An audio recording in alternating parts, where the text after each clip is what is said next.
আগে এরকম বিয়ে উপলক্ষে হোক অথবা শুক্রবারেই আমরা পাড়ার সব মানুষ, আগে তো এত টেলিভিশনও ছিল না, এত এখন যত মোবাইল হয়েছে, পাড়ার সবাই মিলে ওই যার বাড়ি টেলিভিশন আছে তার বাড়ির উঠানে এইভাবে বসতাম, ঠিক না?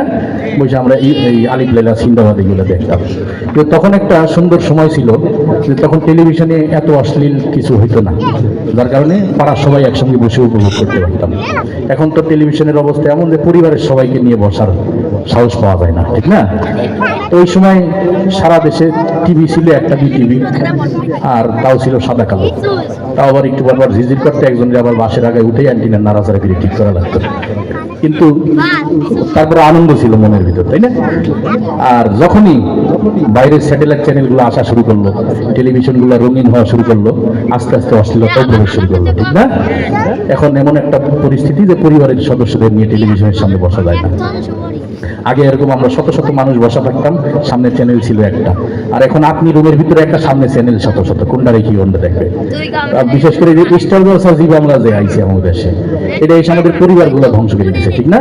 কারণ স্টার জলসা জি বাংলায় যে সিরিয়ালগুলো হয়, ওই সিরিয়ালগুলোর কাহিনীর মূল প্রতিপাদ্যই হলো বউ শাশুড়ি কেমনি ঝগড়া করে সংসারটা আগুন লাগাইতে হবে, এই কুটনামিগুলো শেখানো হয়।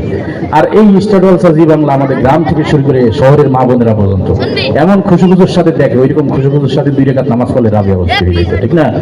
একদিন সকালে উঠে দেখি আমার এক চাচি কাঁদতে আছে। আমি বললাম যে চাচি কান্দেন কেন, কি হয়েছে, বাচ্চার অসুখ হয়েছে নাকি? বলে না। তাহলে কি চাচার সাথে ঝগড়া হয়েছে? তাও না। আত্মীয় স্বজন কেউ মারা গেছে? তাও না। তাহলে কান্দেন কেন, সমস্যাটা কি? চাচি কই কাল রাতে কটকটি কি মাইডা বাড়ছে, মানে রাইতে যে সে সিরিয়াল দেখছে ওই প্রভাব সকালেও তার দিলের ভিতরে দিয়ে গেছে, রান্না বাদ দিয়ে কাঁদতে আছে, এই আর কি পরিস্থিতি।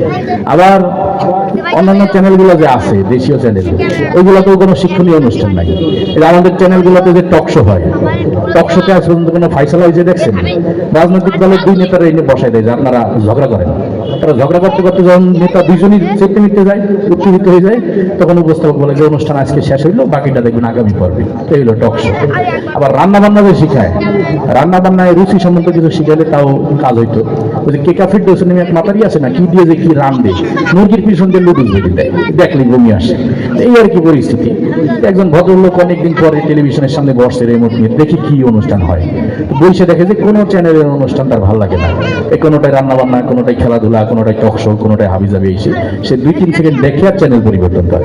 এখন আপনাদের সামনে আমি যেটা পরিবেশন করবো সেটা হলো যে 2-3 সেকেন্ড পর পর যে চ্যানেল পরিবর্তন করে, কাকতালীয় ভাবে এক চ্যানেলের আওয়াজ আর এক চ্যানেলের সঙ্গে মিলে গেলে কেমন শোনাবে। সবাই একটু মনোযোগ দিয়ে শুনবেন, কারণ হুট করে কথা এক জায়গা থেকে আরেক জায়গায় চলে যাবে, তো বুঝবেন যে চ্যানেল পাল্টানো হয়েছে, ঠিক আছে? তো টেলিভিশন অন করবো। টেলিভিশন অন করার পর শুরু হলো সকাল 7:30 শুধুমাত্র দৈনিক এলাকার পত্রিকার বরাদ দিয়ে অনুষ্ঠানের প্রধান অতিথি তার বক্তব্যে আরো বলেন, ও মারলে আর বলবেন না আব্বা, আপনার দুলাভাই সেই সকালে ঘুম থেকে উঠে শুরু করে আর বলার শেষই হয় না, বাবাকে আশরাফুল সজরে হাত ঘুরিয়ে মেরেছেন এবং 4 রান। মেধা ভাই, আপনি জানেন এই সেই আশরাফুল যাকে নিয়ে গর্ব করেন বাংলাদেশ দলের কোচ মিস্টার বুশ।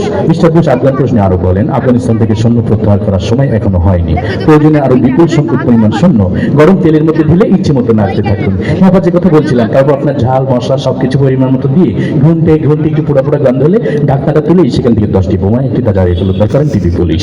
চলন্ত ট্রেন থেকে আকস্মিক বোমা পাওয়া যায়, ট্রেনের যাত্রার সময় ভয়ে চিৎকার করে বলে ওঠেন, আউট আউট আউট আউট। শেষ পর্যন্ত মাশরাফির দুর্দান্ত বোলিংয়ের মুখে টিকে থাকতে পারলেন না মিস্টার টনি ব্লেয়ার। ফিফার বর্ষসেরা প্লেয়ার হিসেবে স্বীকৃতি পাওয়ায় লিওনেল মেসিকে অভিনন্দন জানিয়ে বলেন, আমি বনফুল গো ছন্দে ছন্দে দুলি আনন্দে, আমি বনফুল। এই ধরনের তৃণলতা পাতা গাছ যা ঔষধি গাছ হিসেবে পরিচিত। গাছ সম্পর্কে বিজ্ঞানী জগদীশ চন্দ্র বসুই সর্বপ্রথম দুর্নীতি দমন অভিযান শুরু করেন। অনুষ্ঠানের প্রধান অতিথি তার বক্তব্য আরো বলেন,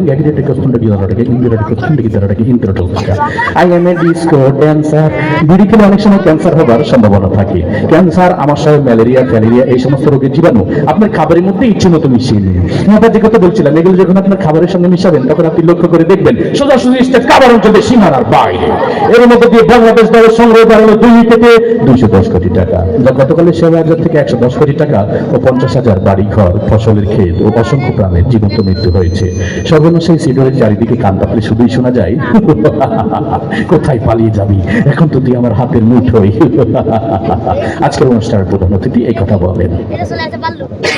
সৌদি আরবের এক অজ্ঞাতনামা ব্যক্তি যার নাম ধারণা করা হয় সাকিব আল হাসান, এরই মধ্যে দিয়ে তার 10ম অর্ধশত রান পুরা করলেন। মিতা ভাই, আপনি জানেন একগুলোর আন্তর্জাতিক সংস্থা তেল নিয়ে তেলেস্মাতি না করার জন্য অনুরোধ জানিয়েছেন মন্ত্রী পরিষদ।